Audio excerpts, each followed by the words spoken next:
Ya, selamat malam ya teman-teman semuanya. Salam sejahtera buat kita semua. Semoga teman-teman mahasiswa dalam kondisi sehat walaupun tidak kurang suatu apapun. Ya. Ya. Bersyukur pada saat ini kita bisa bertemu kembali dalam perkuliahan kita untuk bimbingan karir ya. Tentu di sela-sela kesibukan teman-teman malam ini harus kuliah ya.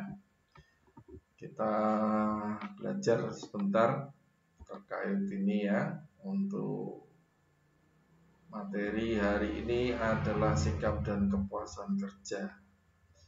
Baik, sebelum saya mulai, mohon kesediaannya teman-teman yang sudah bergabung untuk konfirmasi chat di YouTube untuk suara sama tampilannya ya, slide-nya sama suara saya, apakah sudah bisa diterima dengan baik di tempat teman-teman atau belum. Selamat malam, saya cek untuk kehadiran ini sudah cukup banyak. Selamat malam Mas Abdan Muiz, Mbak Indah Fitria, Safrisal Rifki, Muhammad Dwi Setiawan, Abdul Rozak, Al-Mukarom, Angga Briantama. Oke, selamat malam ya. Baiklah, itu Lailatul Qoiriyah. Ya, minta tolong dikonfirmasi sebentar. Selamat malam juga Witarias Faisal, Mas Faisal. Gimana tampilannya, suara sama slide-nya? Selamat malam juga Mas Muhammad Arif, Septian Aji, Selaksa, Ayu Devi, Mas Aris Prastyo, Mas Sona, Mas Aji juga, Wahyu Adi Setiaji ya. Ya, Mas Rudi juga. Oke, Mbak Safira konfirmasi. Mbak Safira Agustiani memberikan konfirmasi aman Pak, tampilan sama suaranya. Oke, suara oke, video oke. Baik, terima kasih. Baik, teman-teman, hari ini kita belajar. Ya, ini sebenarnya pengalaman ya. Nanti kita lihat pengalaman teman-teman dan juga bisa minimal pengetahuan hari ini untuk menolong kita untuk bersikap dan bagaimana nanti supaya teman-teman bisa sukses. Itu ya. Baik. Kita akan langsung saja. Saya mulai dari sikap. Sikap itu apa? Mungkin juga sudah tahu. Seringkali kita tahu ya. Masih ada hubungannya dengan pertemuan yang kemarin ya, terkait dengan kepribadian ya. Oke, kita lihat ya, apa itu sikap, bagaimana hubungan dengan perilaku, bagaimana kepuasan atau ketidakpuasan berpengaruh pada pekerjaan. Malam hari ini kita akan belajar ini ya. Oke, sekarang kita akan melihat apa itu sikap ya. Sikap atau sering teman-teman juga sudah familiar dengan istilah attitude ya, attitude. Bahkan mungkin lebih sering juga attitude kita dengar di telinga kita daripada sikap. Untuk bahasa Indonesia kita adalah sikap. Nah, apa itu sikap? Definisi sederhananya adalah pernyataan-pernyataan evaluatif, baik yang menyenangkan ya maupun yang tidak menyenangkan terhadap objek atau individu atau peristiwa. Jadi karena definisinya seperti ini, maka sikap itu sebenarnya adalah mencerminkan bagaimana seseorang, ya. Entah itu perasaan seseorang terhadap sesuatu, atau bisa dilihat ekspresi dari orang tersebut itu menunjukkan orang itu seperti apa, ya. Jadi mencerminkan bagaimana perasaan seseorang tentang sesuatu. Karena itu mencerminkan berarti bisa juga sikapnya positif, bisa negatif. Paham ya? Jadi ada dua jenis sikap yang kelihatan langsung, ya, bisa positif, bisa negatif. Oke ya. Kemudian ada sedikit hal, nah ini untuk mengawali ya sebelum saya menjelaskan teori ini. Ada kebenaran kecil teman-teman ya, ada kebenaran kecil dalam bagaimana kita membuat hidup menjadi 100%. Oke, ya. Ini ya silakan aja diikuti ya. Seandainya jika ini ada huruf-huruf ini A sampai Z, ini kita samakan dengan angka ya, 1 sampai 26. Ini kalau kita ya namanya juga ini memotivasi ya, bukan hanya bukan secara ilmiah, ini ya utak-atik gaduh sebenarnya, tetapi ini untuk ya tadi saya bilang ya kebenaran kecil lah. Gitu ya. Jadi apa kata yang bisa membuat hidup Anda 100%? Ya, itu kira-kira kata apa? Karena yang buat ini saya ambil ini dari orang luar ya, jadi pakainya bahasa Inggris gitu ya. Nah, ternyata yang membuat 100% nanti kita akan tahu ya. Ini ada beberapa kata yang menurut orang bisa jadi itu yang jadi 100%. Ya. Apa itu? Misalnya kerja keras, hard work. Ya, Anda bekerja keras. Hard work ini ternyata ketika kita tambahkan itu hanya 98%. Tidak sampai 100. Ya. Kemudian knowledge, pengetahuan, ya, ternyata ditambah-tambahkan hanya 96%. Oke. Cinta, malah cinta ya, ternyata kecil sekali ya. Love ini ternyata hanya 54%. Oke. Luck, keberuntungan, ternyata malah hanya 47%. Ya, terus apa yang menurut kita ini yang paling penting ya, yang bisa membuat hidup Anda, hidup teman-teman 100%? Atau mungkin uang, money, ya, ternyata 72%. Atau bisa jadi apa ini? Kepemimpinan, leadership. Ternyata juga hanya 89%. Oke. Terus apa?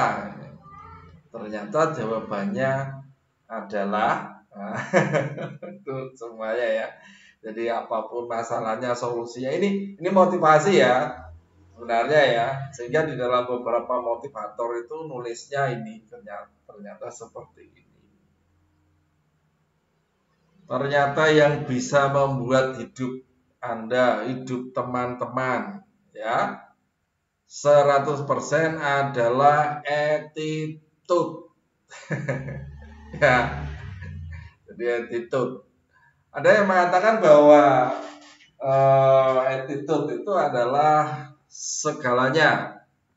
Attitude is everything, katanya seperti itu. Jadi kalau teman-teman ingin mencapai kesuksesan, mencapai puncak, ya, beberapa motivator mengatakan ya, teman-teman harus mengubah sikap, mengubah attitude ya. Itu yang akan bisa mengubah hidup teman-teman. Ya. Oke. Maaf ya, itu ada beberapa teman di mana itu di YouTube menanyakan ya. Maaf saya salah sebentar. Nah, nanti materinya ini mata kuliahnya apakah ada grup? Ada grupnya. Ya, grupnya jadi maaf, grupnya ada di grup non skripsi ya. Oke ya, tak lanjut dulu ya, Mas Witarias Faisal ya. Oke, lanjut dulu ya. Ya, itu tadi adalah memompa, seolah-olah saya ingin mengajak kepada teman-teman untuk mengubah sikap ya. Karena attitude itu ternyata, kalau saya mengatakan bukan segalanya memang ya, tapi itu orang di luar sana mengatakan bisa jadi memang segalanya, everything. Karena kalau teman-teman tidak mau mengubah sikap, jadi yang lebih baik tentunya itu berpengaruh terhadap kehidupan, termasuk pekerjaan teman-teman, nantinya begitu ya. Oke, itu tadi sekedar untuk menolong kita ya. Oke, sekarang kita akan masuk kepada komponen-komponennya ya. Di YouTube ada juga tanya. Oke ya, pertanyaan-pertanyaan akan saya jawab setelah materi ya. Jangan tergesa-gesa bertanya ya. Jadi attitude itu bisa dirubah nggak Pak? Nanti setelah kita jelaskan baru mungkin pertanyaannya nggak perlu dijawab, sudah terjawab nanti ya. Oke, kita lihat di sini ya. Komponen sikap. Nah, komponen sikap itu ada 3 ya. Yang pertama adalah komponen kognitif ya, kemudian komponen afektif, sama komponen perilaku. Komponen kognitif itu apa? Jadi kognitif itu adalah yang terhubung terkait dengan pikiran kita. Itu kognitif. Daya nalar kita. Ya, pengetahuan kita, wawasan kita, semua yang terkait dengan pikiran ya. Yang ini akhirnya boleh disimpulkan itu segmen opini atau keyakinan dari sikap. Jadi kita bersikap itu pasti berdasarkan pengetahuan dan apa yang kita tahu. Jadi kita secara kognitif, pikiran kita itu berpengaruh nantinya seperti itu terhadap sikap. Jadi keyakinan dari sikap. Saya begini karena ini. Nah, gitu ya. Jadi karena saya tahu ini. Jadi kalau orang yang tidak tahu, tidak mengetahui, pengetahuannya kurang, ya bisa jadi dia bersikap itu dasarnya karena tidak tahu. Oke ya. Jadi ini penting juga, penting sekali ya. Tetapi komponen sikap ini di dalam diri kita tiga-tiganya ini berbau. Nanti kita lihat. Yang selanjutnya adalah komponen afektif. Afektif itu apa? Ini segmen emosional, perasaan dari sikap. Jadi kalau kognitif adalah terkait dengan penalaran pikiran logikanya, ya. Kalau afektif adalah perasaan atau emosionalnya, ya. Suka tidak suka, ya, itu istilahnya kayak gitu. Misalnya senang, ya, itu nanti di afektif. Kemudian komponen perilaku, ya, behavioral, ya, behavioralnya itu adalah niat, ya, niat. keinginan. Bahasa yang familiar buat Anda apa ya? Nafsu. Ya, nafsu itu keinginan ya. Jangan teman-teman pikir nafsu tuh pikirnya nafsu birahi itu. Bukan ya. Nafsu itu banyak ya. Nafsu itu keinginan. Nafsu itu adalah apa ya? Ya, boleh dikata tekad, niat. Ya, dan nafsu makan, nafsu semua keinginan di situ. Nah, niat untuk berperilaku inilah itu masuk sebagai komponen perilaku di dalam komponen sikap kita. Jadi, niat untuk berperilaku dalam cara tertentu ya terhadap tadi kan bilang terhadap seseorang, objek atau sesuatu macam-macam itu tergantung juga dari komponen kognitif sama afektifnya. Gitu ya. Jadi ini ada 3 ini nyambung. Mengapa kita berperilaku? Ya karena ini. Oke. Nah, kita contohkan. Kita contohkan ya ini. Jadi kalau kita contohkan, saya ambil di dalam pekerjaan ya, anggap aja saya gitu ya. Saya bekerja. Nah, kita akan contohkan ini terkait dengan kesadaran, perasaan, dan perilaku ya. Jadi sangat berkaitan. Jadi kesadaran itu terkait dengan logika kita, kemudian perasaan itu terkait dengan emosional kita, kemudian perilaku tindakannya itu adalah apa yang kelihatan yang memang dilakukan. Oke, misal ini dalam sebuah pekerjaan ya, evaluasi pengawas saya ya, pengawas saya itu melakukan evaluasi, kemudian memberi promosi kepada seorang rekan kerja yang tidak begitu pantas. Ini menurut saya ya.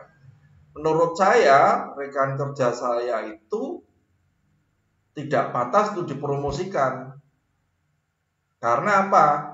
Menurut saya bila dibandingkan dengan diri saya, mungkin ya dia pekerjaannya lebih bagus saya daripada teman saya tadi. Nah, karena di dalam pengetahuan atau kognitif saya itu seperti itu, maka saya di dalam logika, dalam pikiran saya berpendapat, namanya opini. Menurut saya berarti pengawas saya tidak adil. Paham ya? Pengawas saya tidak adil. Nah, kemudian karena saya memiliki pemikiran seperti itu, maka dalam perasaan saya ada perasaan tidak suka terhadap pengawas saya. Paham? Nah, karena saya tidak suka dengan pengawas saya, maka tindakan saya, ini tindakan saya yang misalnya ini, nanti di akhir itu akan dipilah ya. Ada orang yang diam tapi untung, tapi ada yang kalau dia aktif dia akan keluar atau mencari pekerjaan lain. Saya memutuskan untuk keluar dari perusahaan, mau cari pekerjaan tempat lain. Kenapa?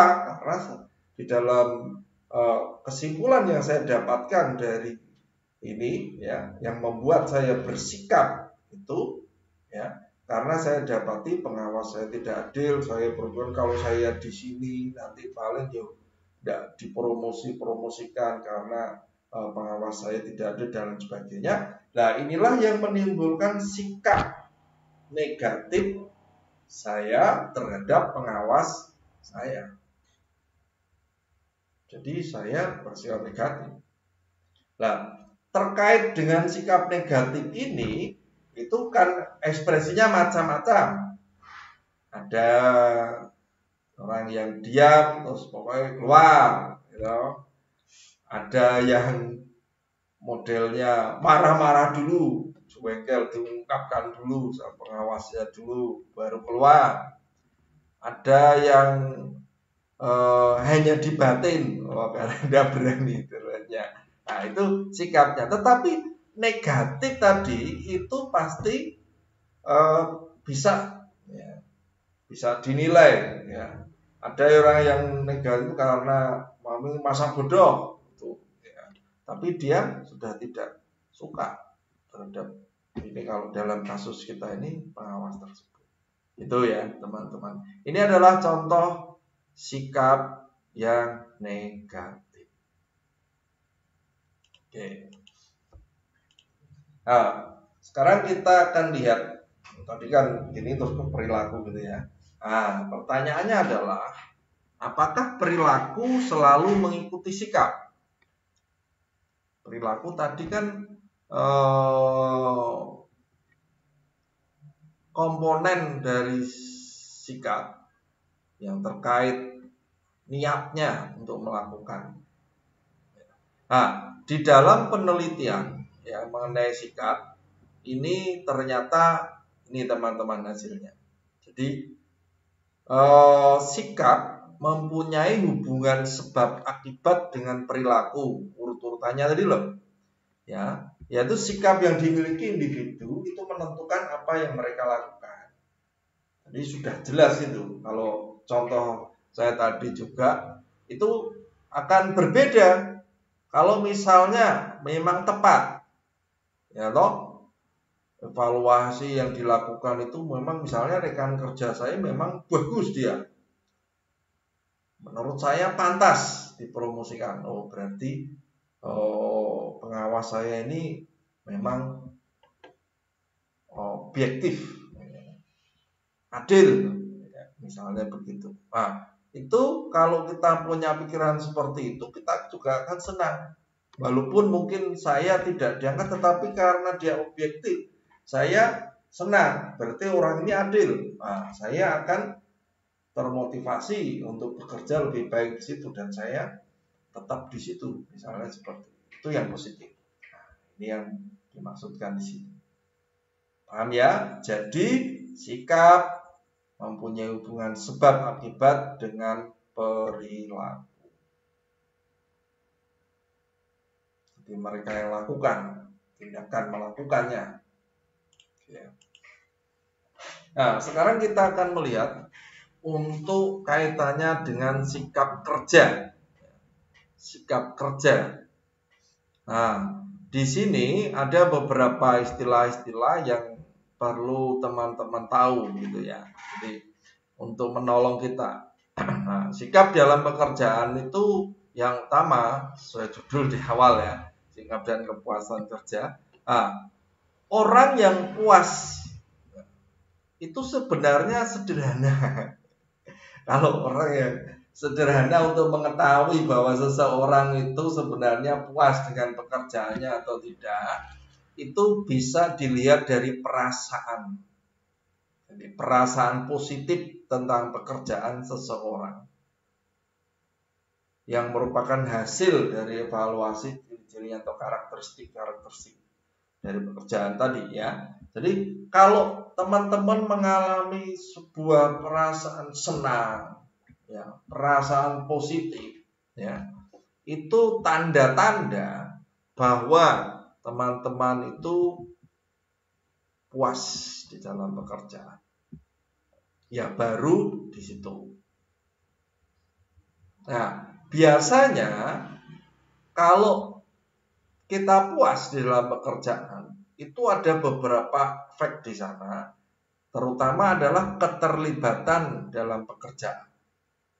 Nah, keterlibatan dalam pekerjaan itu maksudnya apa? Di dalam beberapa buku atau literatur dikatakan bahwa tingkat sampai mana seseorang memihak sebuah pekerjaan, berpartisipasi aktif di dalamnya, dan menganggap bahwa kinerja penting sebagai bentuk penghargaan diri. Ini adalah keterlibatan pekerjaan. Nah, biasanya kalau semakin berpartisipasi atau aktif, ya, dan juga menganggap bahwa kinerja itu penting, ya, ini orang tersebut masuk ke istilahnya yang kita lebih sering dengar itu komitmen organisasional. Komitmen organisasi. Nah, komitmen organisasional sendiri memang ada beberapa penjelasan untuk itu nanti ya. Itu biasanya dipakai ya, indikator kepada dan keberpihakan terhadap organisasi. Jadi semakin seseorang itu puas kerjanya, kalau saya runtut ya, dia akan semakin banyak terlibat, semakin memihak pada pekerjaannya, berpartisipasi aktif, yang menimbulkan apa akhirnya? Komitmen organisasi yang sering kita sederhananya yang sering kita dengar tuh loyalitas ya, loyal. Jadi seberapa loyal Anda itu ditentukan urutannya dari seperti ini. Paham ya? Nah, untuk komitmen organisasional ini itu tadi yang saya sampaikan bahwa juga ada beberapa teori saya ambil dari Fred Lutan misalnya. Fred Lutan itu ya. Dia mengatakan bahwa komitmen organisasi itu adalah ini, yang pertama, keinginan kuat untuk tetap sebagai anggota organisasi tertentu. Ya. Kedua, keinginan untuk berusaha keras sesuai keinginan organisasi. Ini juga komitmen organisasi ya. Yang ketiga, keyakinan tertentu dan penerimaan nilai dan tujuan organisasi. Nah, ini dengan kata lain ya, tadi sudah saya sebut sedikit. Ini tiga-tiganya ini ya, merupakan sikap yang merefleksikan loyalitas karyawan pada organisasi dan proses berkelanjutan. Ya, di mana anggota organisasi mengekspresikan perhatiannya terhadap organisasi dan keberhasilan serta kemajuan berkelanjutan. Tentu ini terhadap organisasi. Dalam hal ini kalau dalam pekerjaan berarti apa? Perusahaan Anda, di mana Anda bekerja, atau institusi kalau istilah lainnya, ya, di mana teman-teman bekerja melakukannya. Paham? Jadi ternyata tidak serta-merta. Jangan berharap karena tadi ada hubungan sebab akibat ya. Seandainya ini kita balik ya. Ternyata yang muncul adalah perasaan negatif. Nah, kalau yang muncul perasaan negatif, bagaimana? Apakah bisa? Seandainya pun terlibat dalam pekerjaan, itu pasti nanti apa? Ya masih, ya karena dia kewajiban gitu aja. Karena saya bekerja melakukan itu tugas saya gitu ya. Tetapi ini tentu tidak akan bisa membawa komitmen organisasional. Sulit bertahan. Seperti itu ya. Saya lanjutkan dulu yang komitmen organisasional ini terkait dengan merefleksikan loyalitas. Nah, menurut Alan dan Mayer ini dia juga mengatakan untuk ini ada 3 dimensi dari komitmen organisasi. Ini beda orang ya di dalam buku. Dia mengatakan seperti ini. Jadi menurut Alan Mayer itu ada 3 dimensi atau 3 ciri ya. Yang pertama adalah komitmen efektif.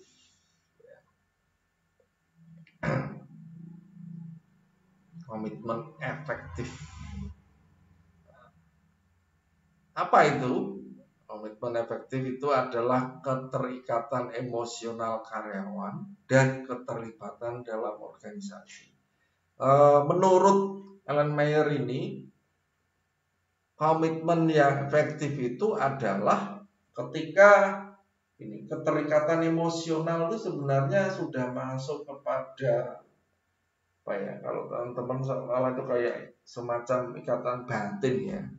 Jadi mungkin ketika dia bekerja di sana waktu itu, ketika ditolong atau ada, saya tidak tahu, atau histori sejarahnya dia sampai bekerja di situ, itu pasti mengalami dulunya mengalami sesuatu yang tidak baik, kemudian dia ditolong di situ dalam pekerjaannya, sehingga muncullah keterikatan emosional.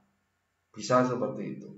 Kedua, bisa juga keterikatan emosional itu karena ya, dia di dalam pekerjaannya dan lain semuanya, bahkan pimpinannya dan lainnya itu sangat baik, misalnya menolong dia pada waktu susah dalam pekerjaan dan lain sebagainya tadi, sehingga dia ada sesuatu di dalam dirinya itu tetap mau di situ.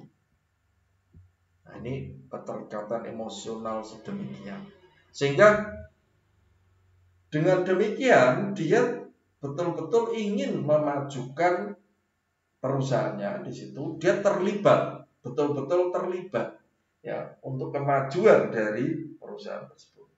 Ya, itu akibat dari keterikatan emosional. Kemudian ada yang namanya komitmen berkelanjutan. Nah, ini komitmen berkelanjutan. Nilai ekonomi yang dirasa dari bertahan dalam suatu organisasi bila dibandingkan dengan meninggalkan organisasi tersebut. Ini yang disebut dengan komitmen berkelanjutan. Jadi, saya tetap ada di perusahaan itu karena secara ekonomi, nilai ekonomi ya itu lebih besar. Kenapa? Saya sudah lama di situ.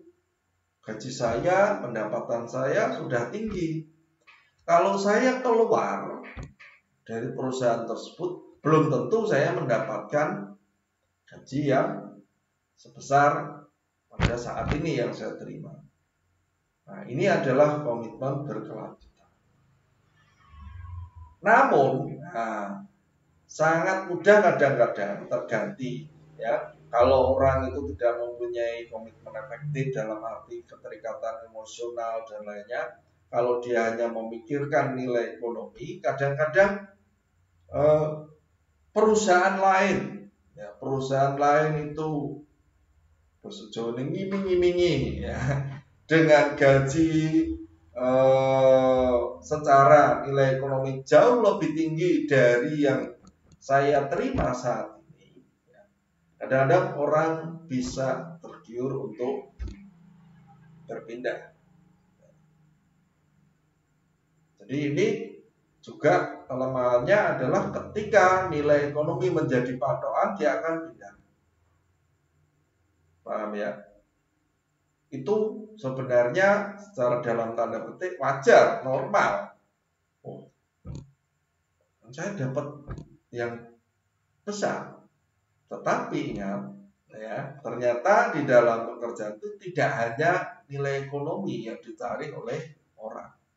Ada ini, ada keterikatan emosional juga, ada yang lain nanti habis ini ya. Nah, jadi kalau itu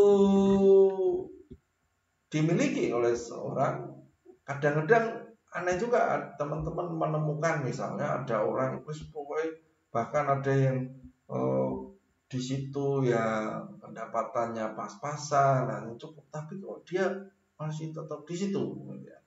Ditawari di tempat lain yang lebih dalam arti pendapatan lebih besar, dia tidak mau. Nah, teman-teman sekarang harus paham, pasti ada yang lain, ya, bukan hanya secara ekonomi ini. Selanjutnya yang ketiga adalah namanya komitmen normatif. Nah, ini yang normatif itu adalah perasaan wajib untuk tetap berada dalam organisasi karena memang harus begitu. Saya sudah diangkat sebagai pegawai tetap. Kewajiban saya ini di sini dan itu sudah sewajarnya. Oh, saya memang tugas dan wajiban saya itu untuk perasaan wajib harus melakukan ini di sini. Nah, ini adalah komitmen normatif. Jadi saya dibayar ya untuk melakukan pekerjaan secara normatif untuk perusahaan di sini. Ya, tetap berada di situ ya karena pekerjaan. Ini perasaan wajib. Nah, ya ini menurut ada banyak teori ya, tetapi ini yang saya ambilkan punyanya Brad Luton sama Alan Mayer ini untuk menolong kita untuk memisah-misah, membedakan. Ya. Jadi ternyata seperti itu. Oke. Sekarang kita lihat untuk kepuasan kerja. Nah, di dalam tadi kan kepuasan kerja itu perasaan positif tentang pekerjaan seseorang yang merupakan hasil dari sebuah evaluasi karakter. Jadi kalau dia puas berarti dia punya perasaan positif. Nah, di dalam perusahaan untuk mengetahui apakah karyawannya itu atau pegawainya itu puas atau tidak, itu biasanya ada penilaian, ya. Ada semacam kuesioner atau pertanyaan-pertanyaan yang harus dijawab oleh karyawannya. Ini saya bicara untuk perusahaan-perusahaan yang manajemennya sudah baik ya, atau menengah ke atas. Jadi dia ingin mengetahui seberapa puasnya. Ya. Biasanya dibuat ada yang model penilaian tunggal secara umum. Dia hanya menjawab di kuesioner, kamu puas enggak gitu ya istilahnya. Dari semuanya ya, itu puas enggak. Tapi yang paling sering biasanya modelnya adalah pertanyaan maupun ke kuesioner yang dibuat itu biasanya adalah menyangkut sejumlah aspek-aspek pekerjaan. Ya, jadi dipisah-pisah gitu aspek-aspek pekerjaannya, disuruh jawab ininya kurang ini ya. Biasanya nanti itu di akumulatif terus diskorkan gitu ya. Oh, dari keseluruhan ini ternyata pegawainya puasnya di sini ini dirinci terus disimpulkan keseluruhan. Nah, aspek-aspek itu kadang-kadang ada beberapa di sini ya yang bisa menyebabkan kepuasan kerja. Ini biasanya dibuat sebuah kuesioner untuk pertanyaan-pertanyaannya. Yang pertama adalah tantangan. Ya, tantangan ini maksudnya terkait dengan menggunakan keterampilan, tugas yang bervariasi, kebebasan, umpan balik. Ini mungkin bagi beberapa orang tantangan itu tidak perlu. Tetapi bagi beberapa orang dan juga berdasarkan penelitian juga ya, ternyata tantangan itu bisa menyebabkan bahwa seseorang itu puas atau tidak. Ya. Nanti kalau secara umum ya, silakan teman-teman prosedur sendiri. Pekerjaan itu ngono-ngono, baik orang anak tontongan, blas orang anak sing marai greget nggak pengen ada sesuatu ya monoton misalnya. Ada yang bisa bertahan seperti atau suka, ada yang suka seperti itu. Tapi ada yang tidak bisa, gitu ya. Sehingga di dalam diri orang dia tidak puas. Yang kedua biasanya penghargaan, ini yang paling seringnya. Keadilan maksudnya, keadilan sistem penggajian sama kebijakan promosi. Ini yang bikin seringkali puas atau tidak puas ini juga dipengaruhi ini. Kemudian kondisi kerja, kenyamanan pribadi, kemudahan melakukan pekerjaan ternyata juga berpengaruh terhadap kepuasan kerja. Rekan kerja ternyata juga sama. Interaksi sosial ya. Anda bisa bayangkan kalau Anda bekerja dengan teman yang bosone apa ya? Wes pokoknya enggak tahu ya sing bos kalau mungkin ada ya bos saya misalnya sesuatu jelei gitu ya. Kadang-kadang ketemu sampai lagi ketemu wis jengkel gitu ya. Saya tidak tahu apakah Anda punya atau tidak gitu. Itu ini karena teman-teman kan sebagian besar udah ada yang kerja. Nah, itu juga bisa berpengaruh di situ. Ya, rekan kerja itu bisa berpengaruh. Tapi terutama kalau terkait dengan kepuasan kerja bukan hanya itu, tapi biasanya di dalam kerjasama, di dalam timnya, dalam pekerjaan-pekerjaannya itu. Jadi kalau saling membantu, saling menolong dan lainnya itu bagus, enak itu ya di dalam pekerjaannya itu biasanya orang juga akan senang, puas bekerja di situ. Tetapi kalau modelnya di situ ntar satu dengan sikut menyikut sana, saling menjilat, kepemimpinan dan lain sebagainya, interaksi sosialnya, apalagi lingkungannya antar teman itu ada gap-gap gitu ya. Wah itu biasanya bisa juga membuat tidak puas atau tidak nyaman. Oke. Nah, sekarang yang terakhir kita kaitkan dengan produktivitas. Jadi kepuasan kerja itu apakah ada hubungannya dengan produktivitas? Ya, kepuasan kerja ada hubungannya dengan produktivitas. Pandangan awal, logikanya kan gini, kalau kita puas, pasti produktif, betul? Ya, kita semangat kerjanya. Nah, itu adalah betul. Tetapi jadi kurang betul ketika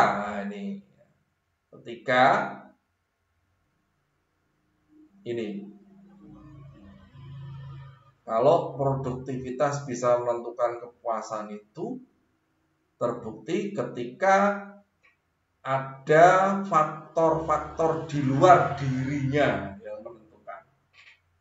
Jadi kalau tadi kepuasan mempengaruhi produktivitas, tetapi ada juga yang mengatakan produktivitas menentukan kepuasan.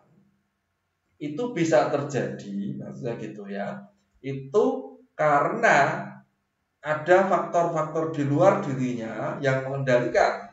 Misalnya, contoh ini yang saya contohkan di situ, produktivitas pekerja mesin ditentukan oleh kecepatan mesin, bukan kepuasannya. Jadi dia akan produktif, paham ya? Jika mesinnya itu bagus, tidak sering rusak, macam-macam itu pokoknya mesinnya terbaru, ya, paling canggih atau bagaimana, itu puas, dia senang, hasilnya luar biasa. Nah, itu kalau di sini. Tetapi selama ya kepuasan itu perilaku atau produktivitas itu ditentukan oleh faktor-faktor di dalam dirinya tadi, nah, kepuasan kerja itu menentukan. Jadi jangan harap seseorang itu produktivitasnya tinggi kalau dia tidak puas dengan pekerjaannya. Nah, itu kalau yang ditentukan dari diri. Tapi kalau tadi dari faktor-faktor di luar, misalnya dari mesin ini dan lainnya, itu betul tentukan, bisa jadi bukan dari diri orang tersebut, tapi dari mesin. Paham ya di sini? Oke, hari ini mungkin sampai di sini. Cuma ini yang terakhir untuk bisa memahami keanekaragaman, keanekaragaman respon-respon terhadap ketidakpuasan kerja. Ini ada metrik, ya, ada metrik. Teman-teman bisa dari gambaran bagan ini, metrik ini bisa menyimpulkan. Jadi mengapa seseorang itu bisa seperti ini, mengapa seperti ini. Ya. Jadi ini menolong dan ada hubungannya dengan yang kita bahas yang lalu terkait dengan kepribadian. Jadi kalau seseorang itu kalau digolongkan sederhananya gitu ya.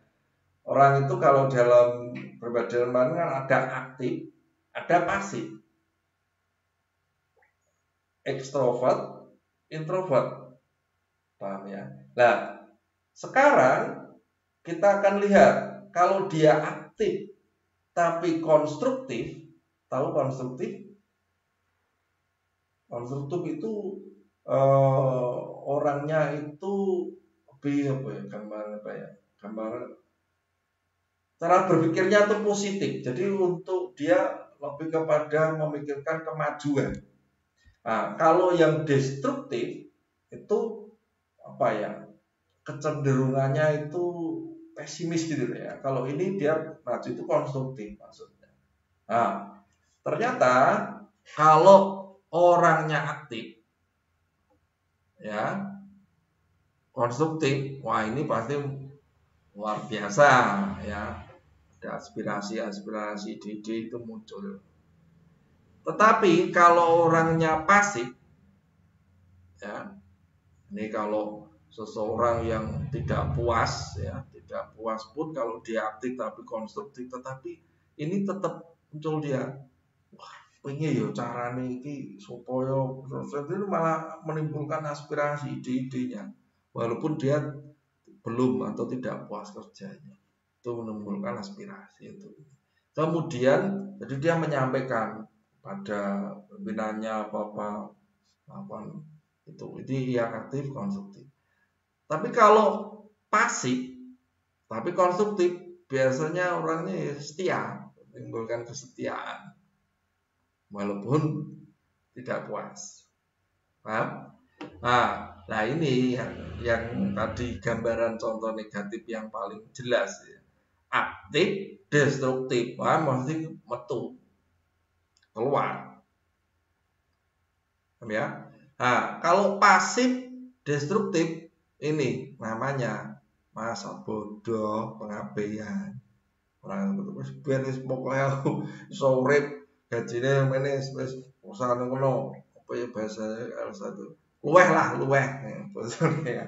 Luweh. Nah, ini teman-teman. Nah, gambaran ini semuanya ya ternyata saling terkait. Ini respon-respon tidak puasan kerja. Oke, sampai di sini dulu terkait dengan sikap dan ketidakpuasan kerja. Saya kasih waktu kalau teman-teman yang mau komunikasi silakan, kalau mau tanya jawab ya. Kalau mau bertanya monggo, kalau bisa saya jawab, enggak bisa ya diguleke kok jawabane nek maca-maca meneh ya. Dosen ya cuma intinya tahu lebih dulu aja ya, belajar. Bisa jadi teman-teman lebih tahu ya. Oke, saya buka yang di YouTube, pertanyaan-pertanyaan di YouTube ya. Tadi itu ada yang tadi minta yang Pak Iwan nanti materi desain G. Oke, Mas Faisal share ya. Di grup umum aja ya, di grup non skripsi. Soalnya kalau saya kemarin tuh nek dikumpul ke ya podo wae to, semua kan jadi satu ya di situ. Kemudian attitude itu bisa dirubah nggak Pak? Yuk, ya jelas bisa. Mas Imananda Putra Ditama. Memang harus dirubah kalau negatif ya. Jadi ini nanti kalau teman-teman sudah paham ini sedikit banyak, semoga bisa mengubah sudut pandang ya. Jadi kalau kita melihatnya cara pandang kita itu setelah belajar kepribadian yang kemarin, kemudian kita tahu sikap itu seperti apa. Nah, dari situ ujung-ujungnya nanti teman-teman, oh berarti kalau saya mau sukses di dalam pekerjaan dan lain sebagainya, kepribadiannya ini harus seperti apa, bagaimana ya, kemudian bagaimana saya menyikapi sesuatu ya, cara pandangnya itu penting ya. Kalau sikap kita itu selalu negatif, ya jangan harap bisa maju ya. Oke, terus lanjut. Hadir isinya ada pertanyaan. Oke, ada pertanyaan? Kalau tidak ada, berarti sudah cukup jelas semua ya. Bisa saya selesaikan kalau begitu. Oke? Ya teman-teman. Karena udah kelamaan mungkin ya, 1 jaman sudah enggak, berarti sudah cukup. Baik, kalau begitu saya akhiri pertemuan kita pada malam hari ini. Matur nuwun, salam sehat, tetap semangat ya. Semoga semuanya bisa ya bermanfaat lah ya. Minta maaf buat mungkin kalau ada tutur kata saya yang kurang berkenan ya, mohon dimaafkan. Baik, sampai di sini. Selamat malam. Tuhan memberkati kita semua. Amin.